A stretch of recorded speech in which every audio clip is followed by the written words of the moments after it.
Hi, folks. Our next film is Pickpocket by Robert Bresson.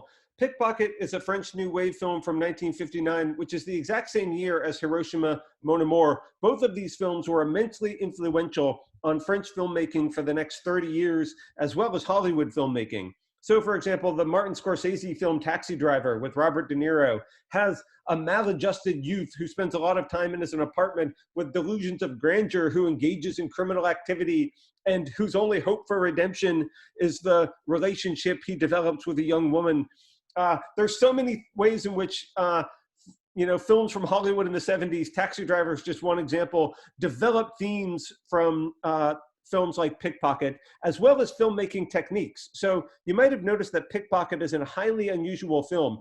Like Hiroshima Mon Amour, it has a very small cast. It was shot on location. It wasn't in a bunch of elaborate sets or anything. You can see that this film probably hardly cost anything to make. For one thing, because they used non-actors in the film. So it's not like they had a bunch of expensive A-list actors to pay. So this technique of filmmaking, which made films feel very real compared to the traditional studio productions that had been dominating the filmmaking industry in both Hollywood and France, gave it a very fresh feeling and really had a big impact on the kinds of themes that filmmakers thought they could tell convincingly. Pickpocket, though, wasn't just influential, it was also influenced. So hopefully you noticed there's a lot of Dostoevskian themes here. What Pickpocket is doing actually is it sort of is directly indebted to another Dostoevsky novel, Crime and Punishment. And if you know a little bit about the plot of that novel, it's quite helpful to see how indebted Pickpocket is to it. So the main character of Crime and Punishment is Raskolnikov, and Michel is really a Raskolnikovian type character.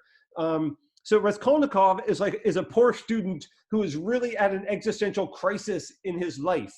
He just like Michel in the movie, he has a close friend, and he meets a young woman who is religious and who's really is his chance at salvation for both of the characters. Raskolnikov, just like Michel, is a moral relativist, and he has this theory about the Superman or the extraordinary humans that see through the norms of morality and ethics and can transcend it in their own lawless way because they're above the laws that govern other humans. Just like Michel in the movie, Raskolnikov tries to live through on his theory in a much more grim way, though. So Raskolnikov actually murders an old woman, and it's seemingly the perfect crime, as if he escapes all of the evidence, and he's incredibly lucky, but he's still plagued by guilt. So just because it seems like he ought to be able to get away with it and get over it, but a little bit like the mysterious visitor in Brothers Karamazov, he can't get over it. And in particular, his relationship with his family and his mother and sister are deeply strained because of this. And one of the most famous parts of Crime and Punishment is this cat and mouse game between Raskolnikov and the detective's slow process of psychological and existential torment of Raskolnikov. Eventually, Raskolnikov confesses to his crime exactly like what Michel does. So the question is, this is what I want you to understand, or the questions I want you to try to answer. Now that you understand Dostoevsky's worldview, how does Michel fit into it? And does Bresson's film, does the hero of Pickpocket, Michel, live up to actually Dostoevsky's conception of the human condition or not? How authentic does Bresson actually get Dostoevsky's worldview? Let's talk about the film Pickpocket, because it's incredibly unusual for a film. You might have read these title cards which say things like, the style of this film is not that of a thriller. I think that's a bit of an understatement, especially because this film is a crime film. And crime films are almost like the most reliable template for high excitement. And yet this film is incredibly slow. So we have depictions of crime in the film, but they are often done with very static shots with almost no sound. It's subtle. If anything, it's not thrill. It's not action and thrill that it's playing for. It's playing for suspense. So sometimes we have, for example, shots showing the face of Michel, and he's just standing there almost emotionlessly, and because it's what we're seeing is his hand is like behind his back or behind this woman's back as he's undoing this buckle. And so what is so important is actually the thing that is not shown on the screen. That's what we're supposed to get. And of course, from an existential point of view, we see the characters' bodies on the screen. The thing that is not shown on the screen, which Bresson, I think, is trying to do this superhuman effort of showing you the unshowable, it's his soul or his mind. That is what is so important to this film, I think, and why the film is made in the way that it is. Notice that much of the dialogue, for example, when he says, I made my decision some days before, much of the dialogue has to do with his inner state. So the visuals and the dialogue and the sound, I think, are all contributing to ways of trying to depict the thing that is unseen, what is going on spiritually with Michel. It is about his spiritual journey much more than about his physical journey. So one other example of what's unusual about this film and the kind of feats that Bresson is trying to pull off. When the excitement does happen, you know, so I'm walking on air, the world is at my feet, immediately then this is completely undermined. So then he says, you know, a minute later I was caught. And interestingly, just like the crime scene before, the chase scene isn't even shown here. So chase scenes are like one of the most exciting parts of movies, of crime movies traditionally, but that's just omitted by Bresson. Let me just give you another example of what's so unusual about this film. Have you ever seen so many empty doorways or empty staircases? Whenever we're going to see Michel walk through a doorway, we're first shown like the doorway empty for a while, and then Michel comes through it. Or after he exits the scene, it hangs on for another beat or two. I mean, this happens over and over again and dramatically affects the pacing of the movie. So what I want you to be asking yourselves is, why is he doing all this? What is the filmmaker's purpose? And how can we understand these themes as playing to and contributing to the philosophical significance of the movie?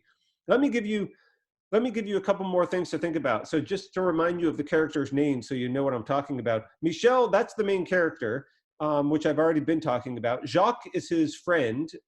Jeanne is the woman he meets that is caring for his mother. Of course, his mother we hear talked about in a lot of the scenes, and we even see her in a couple of quick scenes. The inspector is the man with the mustache who he meets in the cafe and then meets several times throughout the film, who is pursuing Michel. Kasagi, this is one of his compatriots, Michel's compatriots in the pickpocketing business, the underworld, the Parisian underworld of crime. Kasagi is one of the folks who teaches him the ways of pickpocketing and helps develop his skills. Now, many aspects of the plot are really essential to understanding the philosophical significance of the movie. So I'm just going to give you a couple questions to think about. What I want you to do is pause your videos actually and try to come up with answers to these yourself before we continue. So here are the questions. What role does his mother play in it? What is the relationship between Michel and his mother that we can really understand as its significance? Here, the voiceover technique is really important to the film. I want to know what your thoughts are on that. Did you notice it? Did you consider what role it plays? And lastly, how about the character of Jacques? Can you think about what he's doing in the plot of the movie and why that might matter? So those are some things. I want you to actually pause your videos and think about those questions before we talk about them. Okay, that was your last chance. How about Michel and his mother? I think one thing that this does is it raises this theme of social connections. Michel's isolation, his psychological isolation, his existential despair having to do with his isolation is really essential. And his estrangement from his mother is one way in which the movie develops this theme. So I think fundamentally what his mother means is his current estrangement and his current state of despair.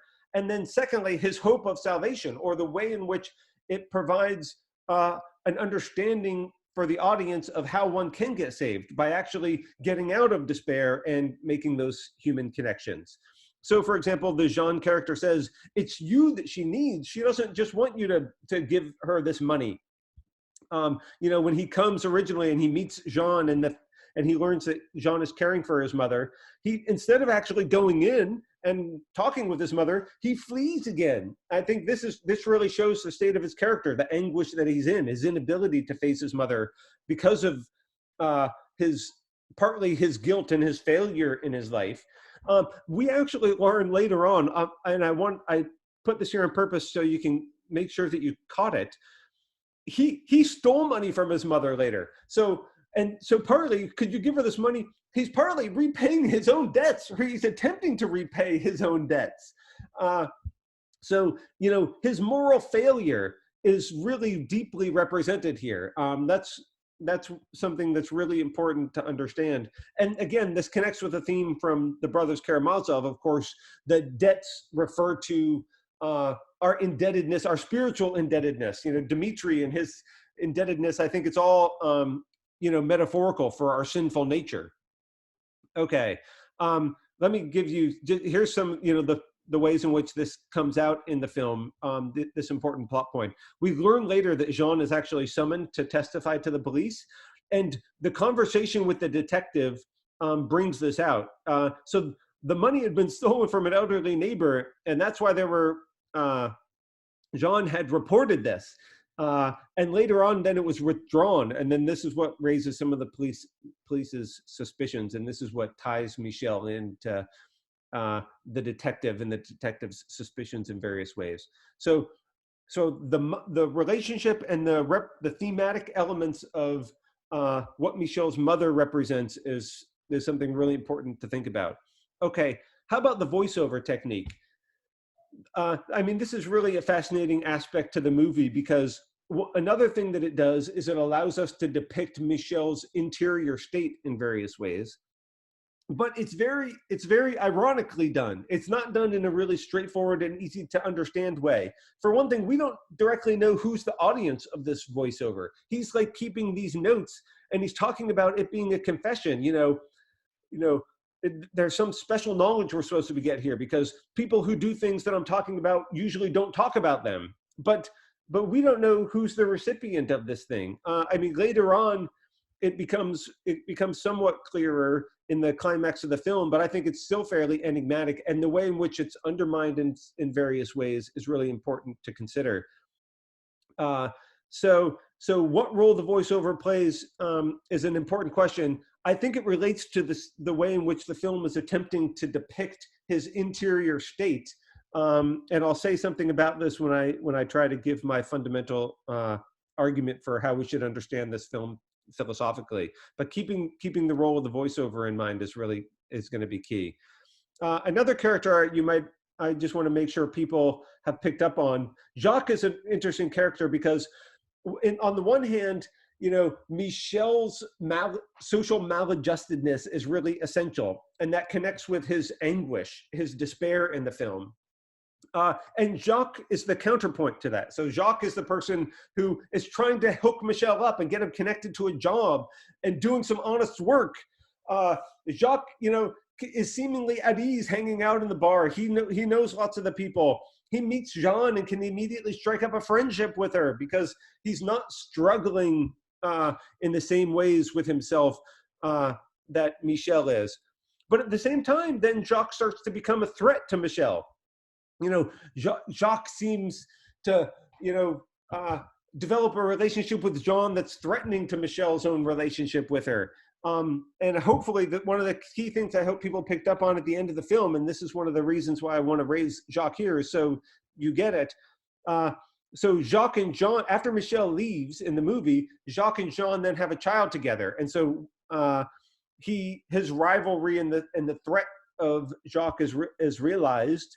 But then Michel later comes back, and it turns out that Jacques was duplicitous, that Jacques was actually not the person who Jean was supposed to end up with. And so this line is a bit ironic. Jacques is not necessarily the honest guy. He doesn't even come and care for his child anymore. So there's ways in which Jacques' character is undermined as well. I'm going to talk a lot about how Michel's character is deeply undermined in the film. But you should understand, Jacques is not presented as this archetypal saint counterpoint. The relationship with these characters is much more complex than that. Okay, in order to understand then, I think we've talked about a lot of the key moments of the film, the key plot points. Now I want you to start to think about the philosophical significance a little bit.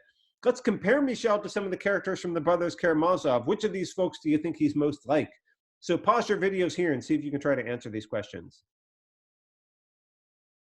Okay, that was your chance to pause your videos. I think there's two good answers here that you could try to argue for. I think there's ways in which Michel intersects with Dimitri's existential situation as well as Yvonne's, and this provides another way in which Michel illustrates Dostoevskian struggles and the kind of Dostoevskian or potentially Dostoevskian resolution to his spiritual and existential situation. So how could he be similar to the character of Dimitri? Well, Michel is deeply troubled and he struggles with his inner state. He's not so outwardly passionate in the way in which Dimitri is, but he experiences his anguish in various ways. And I think it's a lot like Dimitri. And the fact that he uses, he finally is able to reach out and make human connections to the character of Jean and create some kind of human meaning in his life. And that's similar to the way in which Dimitri is troubled throughout the movie and then reaches some kind of connectedness to the character of Grushenka. So I think there are ways in which his character is a bit like Dimitri's. But I think the connection to Yvonne is actually much stronger because Michel is a bit of an intellectual. He's a failed student. He thinks very highly of himself, just like Yvonne does. He has a kind of conceit about his intellectual prowess, and he uses that as a way of looking down on other people's attempts to find meaning in their lives, as if through his superior atheism, he can see through all of the religious attempts to find meaning in folks' lives as being, just delusions. And human morality is just another one of these delusions. So I think there is a way in which he shares a lot of Yvonne's struggles, but unlike the character of Yvonne, he comes to a happy ending. So, and in that way, I think, Yvonne of the movie is maybe the most like Michel rather than Yvonne of Dostoevsky's novel. But I think in many ways, Michel also departs from the true Yvonne character in Dostoevsky's novel because of the ways that he finds connection to Jean. Okay, let's talk about Michel's character in more depth now. So let me talk about what I think are the key existential themes that help us understand what's going on with Michel. One is this thing that I've mentioned before, the way in which the film undermines Michel's own perspective and really shows his lack of self-knowledge. I mean, Michel is the hero of the film, but he's not this happy-go-lucky, starry-eyed hero. The film does not have this wholly positive portrayal of him. So we see this in some of the ways in which other characters talk about Michel. Jean at one point says, you are not in this world. And this really shows his existential, his inability to fit in society. This represents his inability to develop these connections. And who of us hasn't felt like, we have trouble connecting with others in society. We feel misfit in this world. There's ways in which it's very typical of this modern condition to feel this kind of anxiety, this angst,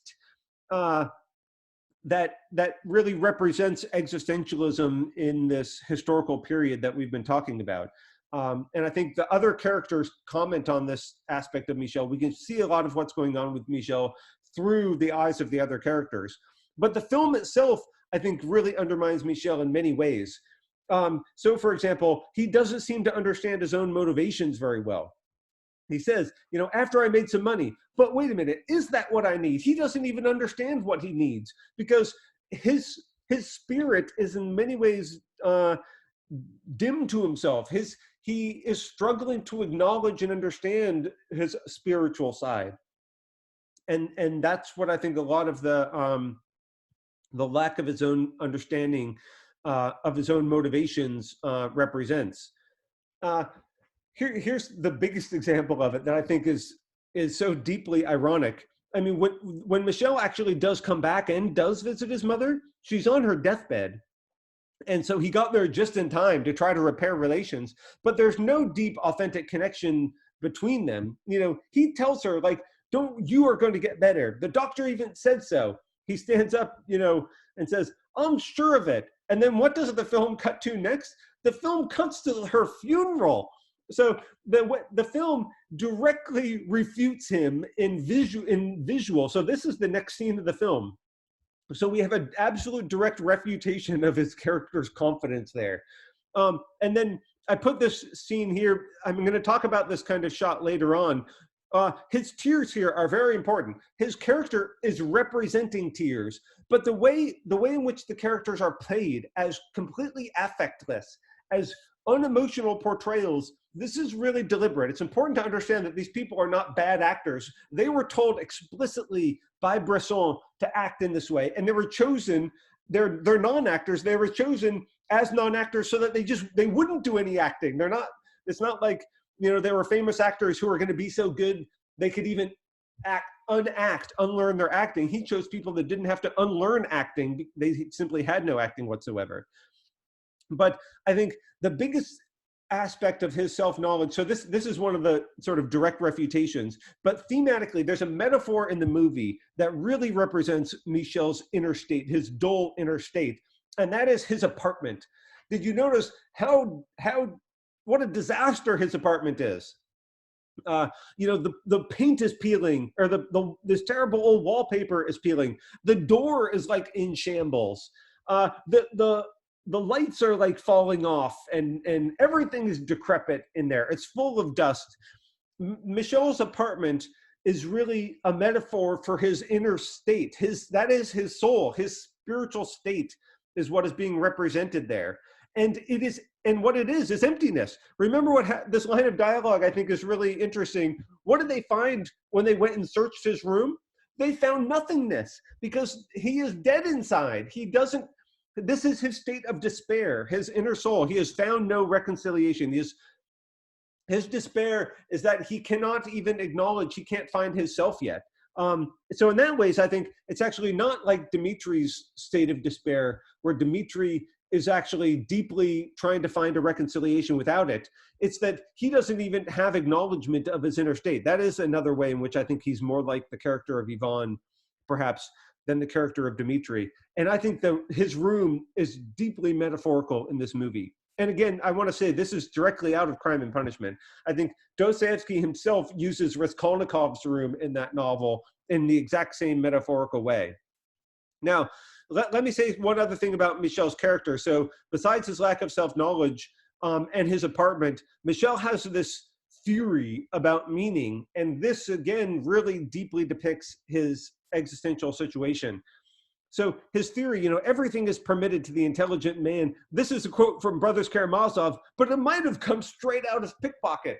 So he says, you know, there is this class of supermen who can disobey the laws. These are the geniuses, the talented people. You know, this sounds just like one of Ivan's speeches, like Rebellion or the Grand Inquisitor.